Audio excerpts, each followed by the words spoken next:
एक जिस्म को कनकेव लेंस के बाएं जानब, अब यहाँ पर पी दे दिया आपको, और आंसर मेरे 30 सेंटीमीटर, जिसकी फोकल लेंथ, अब लेंस की बात आ गई तो कनकेव लेंस है और फोकल लेंथ इसमें माइनस में होती है, तो उसने खुद माइनस लगा दिया, तो -15 सेंटीमीटर। इमेज का फासला और इसकी नौइयत मालूम करें, यानी आपने क्यू मालूम करना है और साथ में ये बताना है कि इसकी नेचर क्या है।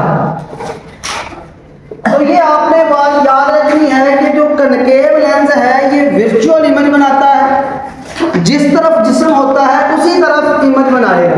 तो ये जिस्म की नेचर जो है इसका हमें पहले ही पता होता है कि कनकेव लेंस ने वर्चुअल इमेज बनानी है। जो कन्वेक्स लेंस होता है वो वर्चुअल और रियल दोनों तरह की इमेज बनाता है, लेकिन कनकेव सिर्फ वर्चुअल इमेज ही बनाता है और जिस तरफ जिस्म है उसी तरफ बनाएगा। तो ये पहला दूसरा पॉइंट आपने पहले ही याद रखना। अब आ जाए क्यू मालूम करने की तरफ। उसी तरह से 1/f is equal to 1/p plus 1/q। हमने q फाइंड आउट करना है, ये इधर रहेगा, ये इधर आगे क्या कर लें आप, माइनस। अगेन इसका एलसीएम ले लें, क्या आ गया, fp p माइनस f। आपको ये स्टेप करने की कोई खास जरूरत नहीं है, आप अगर इसको डायरेक्ट याद रख सकते हैं तो वो रख लें। आप इसको उलट करें, q आपके पास क्या आ जाएगा, fp divided by p minus f।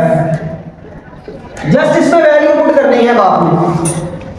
f की वैल्यू क्या है भाई, -15 और p की वैल्यू 30 डिवाइडेड बाय p की वैल्यू 30 माइनस f की वैल्यू -15। अब जरा यहां पर गौर करें, 30 को जब 15 से मल्टीप्लाई करेंगे ना तो ये 450 आ जाएगा, लेकिन ये माइनस और ये माइनस क्या हो जाएगा, प्लस। तो ये हमारे पास 30 प्लस 15 ऐसे लिखना चले 45, तो ये आपके पास आ गया भाई 45। अब इन दोनों को जब आप डिवाइड करेंगे तो ये हमारे पास Q का आंसर क्या आ गया, -10 सेंटीमीटर।